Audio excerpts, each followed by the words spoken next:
እንደምናችሁ የፖድካስቱ ቤተሰቦች የአውሮፓ ቻምፒየንስ ሊግ የግማሽ ፍጻሜ የመጀመሪያ ዙር ጨዋታዎች ዛሬ ጀምረው የሚከናወኑ ይሆናል። ዛሬ አርሰናል ከፒኤስጂ ጋር የሚያደርገው ጨዋታ የመጀመሪያው ጨዋታ ይሆናል። ነገ ደግሞ የሚከናወነው የኢንተር ሚላንና የባርሴሎና ጨዋታ የሚቀጥል ይሆናል። የሁለቱ ጨዋታዎች አሸናፊዎች እንግዲህ በደርሶ መልሱ ለፍጻሜው የሚደርሱ ይሆናል። የዘንድሮ የውድድር ዓመት የአውሮፓ ቻምፒየንስ ሊግ እንግዲህ ማንን እንደሚያገናኝ በቀጣዮቹ 4 ጨዋታዎች የሚለዩ ይሆናል ማለት ነው። እስኪ ዛሬውን ጨዋታ በደንብ እንመልከተው። ዛሬ አርሰናል ከፒኤስጂ ጋር የሚያደርገው ጨዋታ አለ። ይሄ ጨዋታ በብዙዎች ዘንድ በበሰለው ፒኤስጂ አርሰናል እንደሚፈተን እምነታቸው ነው። በተለይ የፒኤስጂ የአማካኝ ክፍል ፍሉዲቲ ወይም ደግሞ ፍሰቱ፣ ከዚህም በተጨማሪ ገደብ አልባ የማጥቃት እንቅስቃሴ ወይም ደግሞ እሱ አሰልጣኙ ሉዊስ ኤንሪኬ እንደሚለው ሊሚትለስ አታክ በሚለው ሐሳብ ውስጥ ያደገ ቡድን ሆኖ ዘንድሮ ተመልክተነዋል። ፒኤስጂ የግብ ዕድሎችን በመፍጠር ካሳለፍነው የውድድር ዓመት በደንብ አድጓል። ዘንድሮ በኤክስጂ ቼይንም ወይም ደግሞ የኳስ ቅብብል የጎል ማስቆጠር ሂደት የሚባለው ላይም የጨመራቸው የንክኪ ጥራቶች አሉ። አብዛኛውን ጊዜ ከመስመር በሚነሱ ሽግግሮች እንዲሁም ዋይድ ሴንተር ባኮችን የሚጠቀም አንዱ የአውሮፓ አሰልጣኝ ስለሆነ ከመሃል ተከላካዮች በሚነሱ እንቅስቃሴዎችም ራሱ አጥቂዎችን ፈልጎ በማግኘት የተሻሉ ዕድሎችን ለመፍጠር ይሞክራል። በአርሰናል በኩል የሚኬል አርቴታ የዘንድሮ የውድድር ዓመት የአውሮፓ ቻምፒየንስ ሊግ ጉዞ ይሄ የታቀደበት ይመስላል። በእርግጥ ከእንግሊዝ ፕሪሚየር ሊግ የሳምንቱ ጨዋታዎች የተሻለ እረፍት የተሻለ ርምት ሊሰጥ የሚችል ፎርማት ነው የቻምፒየንስ ሊጉ ፎርማት። ምክንያቱም ከ2 ሳምንት ከ3 ሳምንታት በኋላ ተመልሶ ወደ ውድድር ቡድኖች የመምጣት እድል ስላላቸው ያ እድል ደግሞ ራሳቸውን በደንብ አይተው ራሳቸውን በደንብ አርመው አስተካክለው እንዲመጡ ያግዛቸዋል። ለዚህም ነው ዘንድሮ አርሰናል ከፕሪሚየር ሊጉ በተሻለ በአውሮፓ ቻምፒየንስ ሊግ እድል አለው እየተባለ በስፋት ሲነሳ ምናየው። ነገር ግን የዛሬው ጨዋታ ምን አይነት መልክ ሊኖረው ይችላል፣ የዛሬው ጨዋታ ምን አይነት ስሜት ሊኖረው ይችላል የሚለውን በደንብ በጥልቀት እንመለከታለን። ለፖድካስቱ አዲስ ከሆናችሁ በቲክቶክም አዳዲስ መረጃዎችን እያጋራዋችሁ ነው የምገኘው። ይህን ፖድካስት ደግሞ ቤተኛ ሆኑ። መረጃዎች ሲመጡ ለናንተ መረጃዎችን ሰፋ አድርጌ በተለይም ደግሞ ትንታኔዎችን ወደ እናንተ የማደርስላችሁ ይሆናል። የዛሬና የነገን ጨዋታዎች ደግሞ ለናንተ በሚሆን መንገድ አዘጋጅቼ ከናንተ ጋር ቆይታ የማድርግ ይሆናል።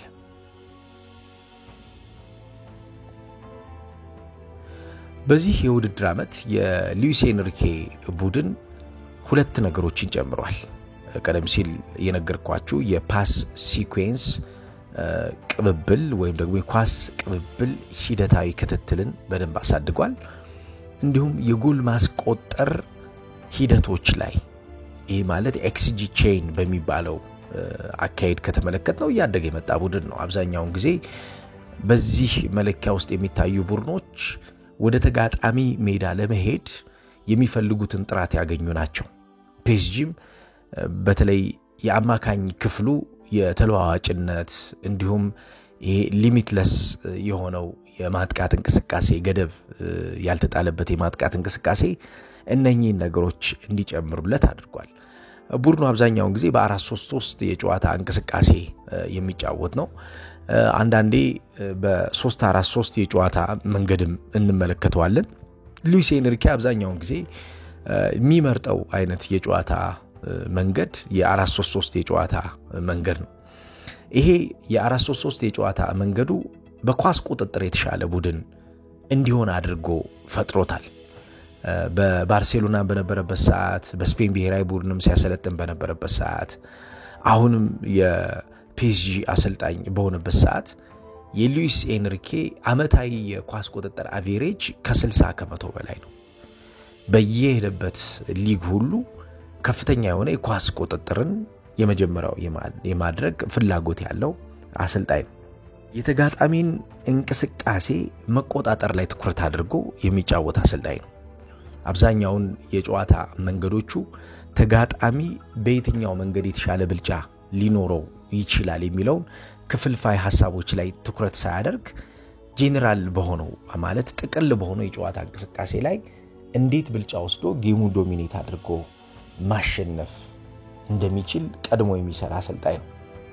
በተለይም ደግሞ የጋፕ አጠቃቀሞቹ በተለይ በተከላካይና በአማካኝ ክፍል በኩል የሚፈጠሩትን ክፍተቶች የሱ ቡድን ተጫዋቾች ወይም ደግሞ ይሄ ዋይድ አታኮቹ እንዲጠቀሙ በማድረግ እድሉን በደንብ ይሰጣል። ስትራክቸሩ ላይ የሚጨነቅ አሰልጣኝ ቢሆንም ከሚኬል አርቴታ ጋር የሚያመሳስለው ምንድነው? የፖዚሽናል ሮቴሽን አፍቃሪ የሚባል አሰልጣኝ ነው። ፖዚሽናል ሮቴሽን ፊክስድ የሆነ የጨዋታ ድርሻ ወይም ደግሞ ቦታ ላይ ሳያተኩር ፍሉድ በሆነ ወይም ደግሞ በሚንቀሳቀስ የጨዋታ ሚና ላይ ተጫዋቾች እንዲተካኩ የሚፈቅድ ነው። ይሄ ማለት ለምሳሌ የአሽራፍ ሐኪሚ ማጥቃት ወደ ኋላ በሚኖረው አሽራፍ ሐኪሚ ጥሎት በሚሄደው ክፍተት ተመልሶ ሁለት ተጫዋቾች ቦታውን እንዲሸፍኑለት ፍቃድ የሚሰጥ አይነት አሰልጣኝ ማለት ነው። ለምሳሌ ኔቬስ ወይም ደግሞ ቪቻ ክቫራትስኬሊያ የተባለው ተጫዋች ወደ ኋላ ተመልሶ የአሽራፍ ሐኪሚን ማጥቃት ያግዛሉ ማለት ነው።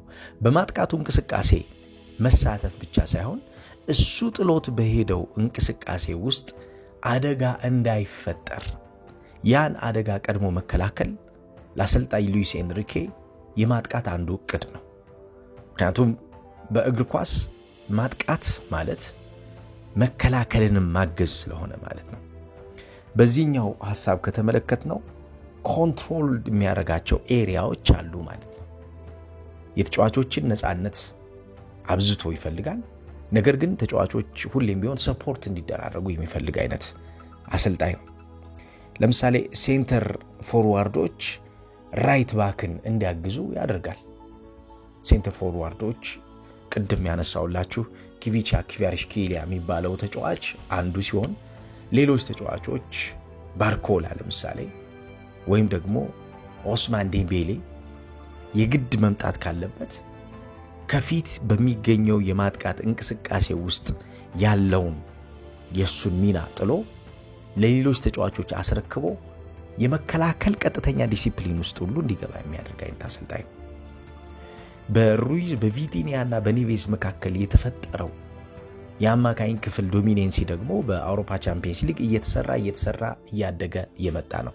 በተለይ እነኚህ ተጫዋቾች ከሁለቱ የመሃል ተከላካዮች ጋር ከፓሾና እንዲሁም ከማርኪኒዮስ ጋር በጋራ በመሆን የሚፈጥሯቸው የሚድፊልድ ቦክሶች ማለትም የተጋጣሚን የጨዋታ ዕቅድ ወጥመድ ውስጥ የሚከቱባቸውና ሁሌም ቢሆን በዚህ እንቅስቃሴ ውስጥ የኳስ ቅብብል አማራጮች የሚሰሩበት ሚድፊልድ ቦክስ የፒኤስጂ የዘንድሮ የውድድር ዓመት ትልቁ ጥንካሬ ነው። በአስቶን ቪላውም ጨዋታ በዘንድሮ የውድድር ዓመት በደንብ ተመልክተናል። በመጀመሪያው ጨዋታ ላይ የተሻለ ተፎካካሪ ለመሆን ችለዋል አስቶን ቪላዎች። ነገር ግን ፒኤስጂዎች የመጀመሪያውን ጨዋታ ያሸነፉበት መንገድ እያደገ እንደመጣ ቡድኑ በደንብ የሚያሳይ ነው። ትናንትና በቅድመ የጨዋታ ጋዜጣዊ መግለጫ ሉዊስ ኤንሪኬ መሰረታዊ የሆኑ ለጨዋታው አጋዥ የሆኑ ሐሳቦችን አንስቷል። በተለይ ጋዜጠኞች ከጠየቁ ጥያቄዎች መካከል በመጀመሪያ ግንኙነታችሁ ከ7 ወር በፊት ከአርሰናል ጋር ተጫውታችሁ ነበረ፣ በዚህ ግንኙነታችሁ ተሸንፋችኋል። አሁን የምትገጥመው አርሰናል ምን አይነት አርሰናል ነው የሚል ጥያቄ ጠይቀውታል። ሁለተኛ አርሰናል በስትራክቸር ደረጃ ምን አይነት ቡድን ሆኖ ይገጥማል ብለህ ታስባለህ? እና ሌሎችም ጥያቄዎች ተነስተው ነበር። በእርግጥ ሁለቱ ጥያቄዎች መሰረታዊ ይመስሉኛል። የመጀመሪያው ሉዊስ ኤንሪኬ የመለሰው የዛሬ 7 ወር 6 ወር አካባቢ የገጠምነው አርሰናልና አሁን የምንገጥመው አርሰናል እኛ የምንገጥምበት ሌቭል የተለየ ነው ብሏል። ያን የነበረው የኔ ቡድን ከአሁኑ ጋር ሊነጻጸር የሚችል አይደለም ብሏል። በብዙ መንገድ አድገናል ነው የሚለው። በመከላከል፣ በማጥቃት፣ የቡድን እንቅስቃሴን በመጀመር፣ የተጋጣሚን የጨዋታ እቅድ በማበላሸት፣ የተጋጣሚን የጨዋታ እቅድ እንዳይሳካ በማድረግ አድጓል። ስለዚህ ያን የገጠምነው አርሰናል እኛ የገጠምንበት ሌቭል የተለየ በመሆኑ በተለየ የጨዋታ አቀራረብ ነው ጨዋታውን ማደርገው ብሏል። ሁለተኛው ስለ አርሰናል የተጠየቀው ነው። አርሰናል አሁንም ያደገ ቡድን ነው ብሏል። አርሰናል በጣም ትልቅ ቡድን ነው። ረጅም ጊዜ አብረው የቆዩ ተጫዋቾች አሉ። ረጅም ጊዜ የቆየ ጊዜ የተሰጠው አሰልጣኝ አለ። ከረንትሊ በዚህ ሰዓት በአውሮፓ ምርጡ ቡድን ነው አርሰናል ብሏል። ስለዚህ የአውሮፓ ምርጡን ቡድን ነው የምንገጥመው ካለው ወቅታዊ የሆነ ብቃት ተነስተን አርሰናል ሊፈትነን እንደሚችል እናውቃለን የሚል አስተያየት ሰጥቷልና ይሄ ሆነስት የሆነ አስተያየት ይመስላል። በእንቅስቃሴ እንግዲህ በዚህ መንገድ ጨዋታን ለመምራት በዚህ መንገድ ጨዋታን ለማሸነፍ በአእምሮም በታክቲክም እንደተዘጋጀ አሰልጣኙ ገልጿል።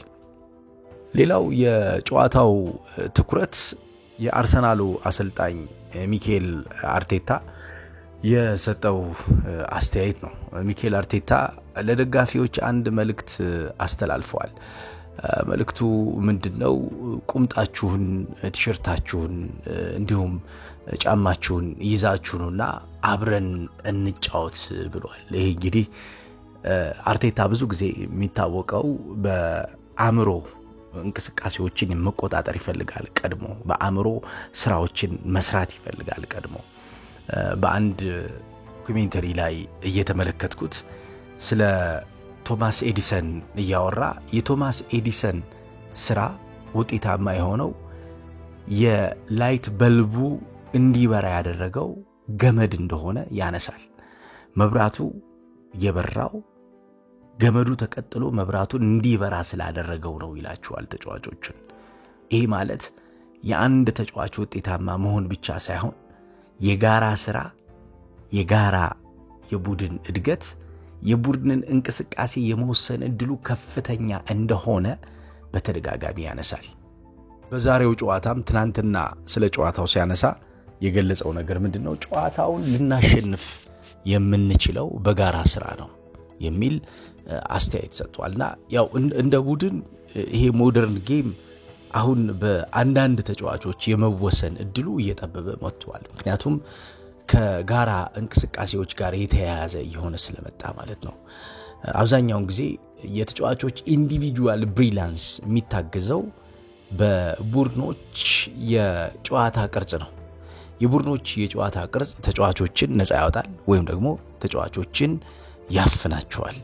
አርሰናል በዘንድሮ የውድድር ዓመት በተለይ የተሻለ የሚባለውን ዓመት እንዳያሳልፍ ካደረጉት ጫናዎች መካከል ቅርጹን ይዞ እንዳይቀጥል ያደረጉ በጣም ሲግኒፊካንት የሚባሉ ጉዳቶች ናቸው። የማርቲን ኦዴጋርድ ጉዳት፣ የቡካዮ ሳካ ጉዳት፣ የካይ ሃቨርትዝ ጉዳት ናቸው። ነገር ግን አሁንም ባሉት ተጫዋቾች አሁንም ባሉት የቡድን ስብስብ የተሻለ ጉዞ ግን መሄድ እንችላለን ብሎ የሚያስብ ነው። የዛሬው የአርሰናል አንዱ ትልቁ ኳሊቲ ይሆናል ተብሎ የሚጠበቀው ምንድነው? የዋይድ ፎርዋርዶቹ ማጥቃቱን የሚያቆዩበትና ኳሱን ይዘው የሚቀጥሉበት ምቾት ነው። በእነኚህ እንቅስቃሴዎች ውስጥ አርሰናል የመጠቃት እድሉንም ሆነ የማጥቃት ስለቱን የሚጨምርበት ነው። አብዛኛውን ጊዜ ኳስ የሚይዙባቸው ቅጽበቶች እንቅስቃሴውን የሚቆጣጠሩባቸው ናቸው። ለምሳሌ ጋብሪኤል ማርቲኔሊና ቡካዮ ሳካ ባሉባቸው መስመሮች ላይ ሆኖ ኳሱን ይዘው ወደ ማጥቃት እንቅስቃሴ በሚሄዱበት ጊዜ የፒኤስጂ የመስመር አጥቂዎች ነው ማለት የምንችለው። ምክንያቱም የዊንግ ባክ ሚና ያላቸውን ተጫዋቾች ስለሚጠቀም እነዚህ ዊንግ ባክ ሚና ያላቸው ተጫዋቾች ደግሞ አብዛኛውን የማጥቃት እንቅስቃሴው ጀማሪዎችና የማጥቃት እንቅስቃሴው ተቆጣጣሪ ስለሚሆኑ እነኚህን ተጫዋቾች የማጥቃት እንቅስቃሴውን ትተው የመከላከል ድርሻቸው ላይ ብቻ ትኩረት እንዲያደርጉ ያስገድዷቸዋል። ለምሳሌ በአርሰናል ትልቁ የሚባለው በዚህ ሲስተም ውስጥ ሲያልፉ አታኪንግ ዋይደር ፖኬቶችን ይፈጥራል። ይሄ ማለት የራቀውን በተጋጣሚ የሜዳ ክፍል ውስጥ የሚገኘውን በተጋጣሚ የተከላካይ መስመር ተጫዋቾችና በተጋጣሚ አማካኞች መካከል የሚገኝ ክፍተትን ማጥቃት ማለት ነው። ይሄ ሃፍ ስፔሱን ጨምሮ በመስመሮች መካከል የሚገኘው ወሳኙን ጎልደን ኤሪያ ፈልጎ ማግኘት ነው። ለዚህ እንቅስቃሴ ደግሞ ጥሩ ኦፕሬተሮች አሉት። በተለይ የቡካዮ ሳካና የገብርኤል ማርቲኔሊ ሚና የዛሬውን የአርሰናል የማጥቃትም ሆነ የመከላከል ጫናን የሚቆጣጠሩበትና ማኔጅ የሚያደርጉበት መንገድ ያ ነው። በአርሰናል ቅድም እንዳነሳሁት በፒኤስጂ በአርሰናልም ያለው አንዱ ትልቁ እድገት ምንድነው? ፖዚሽናል ሮቴሽን ላይ አርሰናል ብዙ ገደቦችን የሚጥል አይነት ቡድን አይደለም። ይሄ ማለት ዘንድሮ ስለተጎዳ ነው እንጂ በጣሊያናዊ ተጫዋች ሪካርዶ ካላፊዮሪ ሁሉ የአማካኝ ክፍል የ6 ቁጥር ሚና ጨዋታን ሞክሯል ሚኬል አርቴታ። ዘንድሮ የግራ የተከላካይ መስመር ተጫዋች የሆነው ሉዊስ ኬሊ የ6 ቁጥር ሚና ቦታ ላይ ተሰልፎ ተመልክተናል። ዘንድሮ ቡካዮ ሳካ ሪከቨሪ ሩጫዎችን ያደረገ የመጀመሪያው የተከላካይ መስመር ተጫዋች ረድፍ ላይ ቆሞ ኳስ ሲከላከል አይተናል። ወደ ኋላ በመመለስ እንቅስቃሴዎች ውስጥ የማጥቃት ሚናቸው ከፍተኛ የሆኑ ተጫዋቾች ይህንን ሚናቸውን ሳይተው ደርበው መከላከልን ሲሰሩ በሚገባ ተመልክተናል። የዛሬው ጨዋታ አንዱ ትልቁ ነገር የሚሆነው ምንድነው? ጨዋታውን ለመቆጣጠር ይበልጥ መረጋጋት ሜዳ ውስጥ ይፈልጋል። በየትኛውም ቦታ በመከላከል በማጥቃት ኳስ በመጀመር ኳስ እንዳይጀምር በማድረግ ባሉት እንቅስቃሴዎች ውስጥ ጨዋታውን መቆጣጠር avoiding chaos እንዳለው ማለት ነው አርቴታ። ወይም ደግሞ በተጋጣሚ የሚወሰድብህን እቅድህ እንዳይሳካ የሚደረግብህን ብልጫ ባንተ የእንቅስቃሴ ቁጥጥር ውስጥ መክተት ማለት ነው። ይሄ ማለት የነሱ የጨዋታ እቅድ የማበላሸት መንገዳቸው በእንቅስቃሴ ላይ ቀጥተኛ የሆነ ጫና እንዳያሳድር ማድረግ ማለት ነው። ይሄን በሚገባ ሲሰሩበት እንደነበር አሰልጣኙ ገልጿል። አንድ ለአንድ ጨዋታውን የሚወስኑ ተጫዋቾች ይኖራሉ ዛሬ በፒኤስጂ በኩል።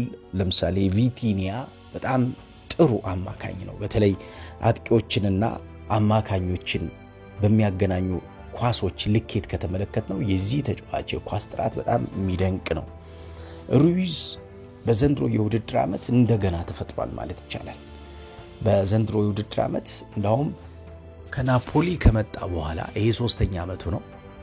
በጣም ጥሩ ጊዜ እያሳለፈ የሚገኘው በዚህ ሲዝን ነው። በናፖሊ በጣም ጥሩ ተጫዋች ነበር። በተለይ የአጥቂዎች መሪ ነው። አጥቂዎች የሱን እንቅስቃሴ እየተከተሉ ቡድናቸው በተሻለ እንዲያድግ ቡድናቸው የተሻለ እንዲሆን ከፍተኛ የሆነ ጥረት አድርጓል። የቪክቶር ኦስሜሄን ጥሩ መሆን ያለ ሩይዝ ድንቅ ኳሶች የሚታሰብ አልነበር።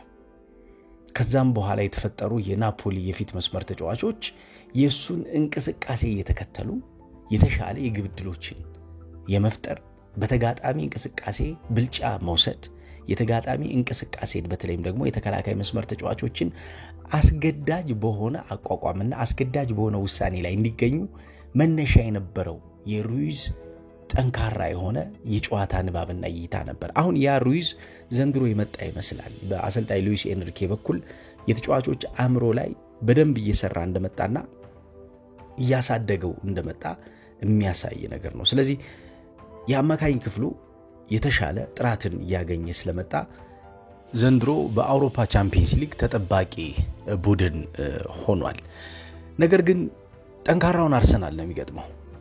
በተለይ በአማካኝ ክፍል ዶሚናንሲ በቀላሉ ለተጋጣሚ ቡድን ስፔስ የሚሰጥ ቡድን አይደለም አርሰናል።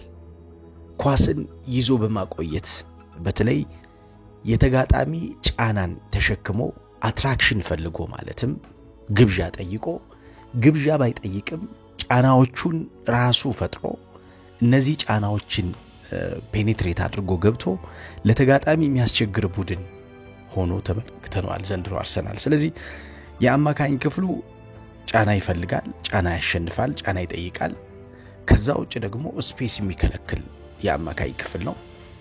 ሲፈልግ ደግሞ ይህንን እንቅስቃሴ ወደ ዋይድ አታክ ያወጣዋል ወይም ደግሞ ወደ መስመር እንቅስቃሴ ከጣለ በኋላ የመስመር እንቅስቃሴው ደግሞ የተሻለ አድጎ የመስመር የማጥቃት እንቅስቃሴ ተጋጣሚን ረፍት አልባ የሆነ የመከላከል አደረጃጀት ውስጥ እንዲገኝ የሚያደርግ ነው ማለት ነው። ስለዚህ በሁሉም መንገድ አርሰናል ከአማካኝ ከመስመር በሚነሱ እንቅስቃሴዎች የጨዋታ ብልጫና ጫና ሊወስድ ይችላል ተብሎ ይጠበቃል። በመሃል ተከላካይ የሰሞኑ አንዱ ትልቁ ዜና የዊሊያም ሳሊባ ፎከስ አድርጎ ጨዋታዎችን አለማድረግ ነው። በአሳለፍነው ሳምንት በክሪስታል ፓላስ የማቴታ ጎል እንዲሁም ቪኒሲየስ ጁኒየር በሪያል ማድሪዱ ጨዋታ ባስቆጠሯቸው ጎሎች ውስጥ ይሄ ተጫዋች የኮንሰንትሬሽን ችግር እንዳለበት እየተመለከትን ነውና ይሄ ደግሞ ቤዚክ ፋውንዴሽን ነው። ስለዚህ ኮንሰንትሬት አድርጎ መምጣት ይኖርበታል።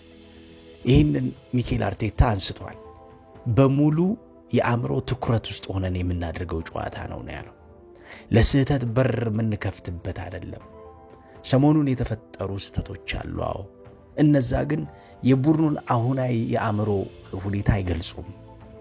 ከዛ በተለየ መንገድ ነው ለዚህ ጨዋታ የምንቀርበው የሚል አስተያየት ሰጥቷል። ብዙዎቹ የመሃል ተከላካይ ዊሊያም ሳሊባ በዛ መንገድ ስህተቶችን በተደጋጋሚ እየተሳሳተ መምጣቱ ለዛሬው ጨዋታ ለአርሰናል ሊፈትነው ይችላል የሚል ስጋት አላቸው የአርሰናል ደጋፊዎችን ጨምሮ።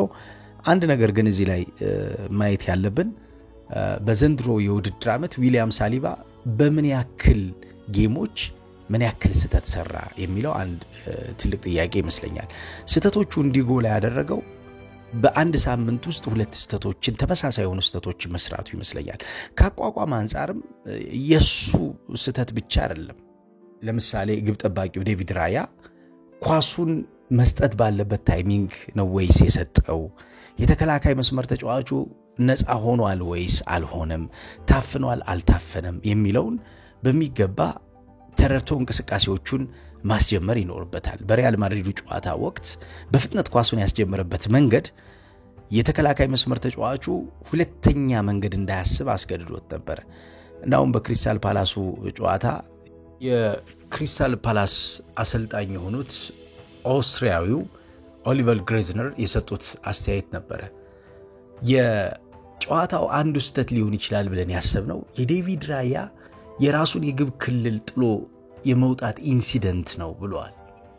ይሄን ታይሚንጉን ጠብቀን በተሻለ ማሸነፍ የምንችልበትን እድል እንደምንፈጥር አውቃለሁ የሚል አስተያየት ነው የሰጡትና የኮምቢኔሽን ፕሌይ ወይም ደግሞ የጋራ የቅንጅት ጨዋታ የሚፈታው አይነት ስህተት ይመስለኛል።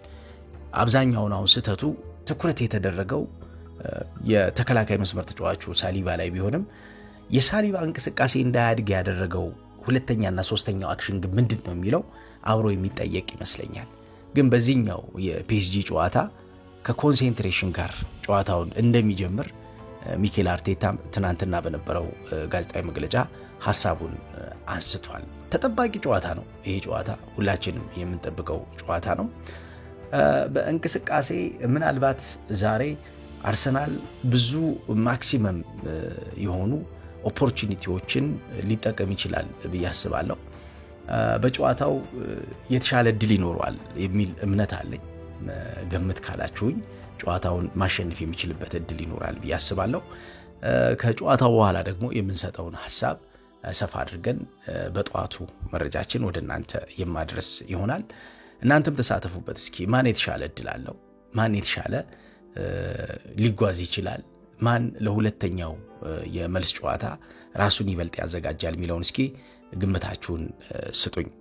የመኳንንት በሬ ፖድካስት ከተመቻችሁ ላይክ፣ ሰብስክራይብ እና ሼር እንድታደርጉ ከወዲሁ ጠይቃችኋለሁ። ፖድካስቱ ለብዙዎች እንዲደርስ እቀባ ላይ ስለነበረ ሰሞኑን እየተባበራችሁኝ ነው፣ ለብዙዎች እንዲደርስ እያደረጋችሁኝ ነው የምትገኙት። እጅግ አድርጌ ከልብ አመሰግናለሁ። ግን አሁንም የእናንተን ኤፈርት ፈልጋለሁ። ላይክ፣ ሰብስክራይብ እና ሼር አድርጉ። ለእናንተ እንዲደርሳችሁ ደግሞ የደወል በተኗን ተጫኑ።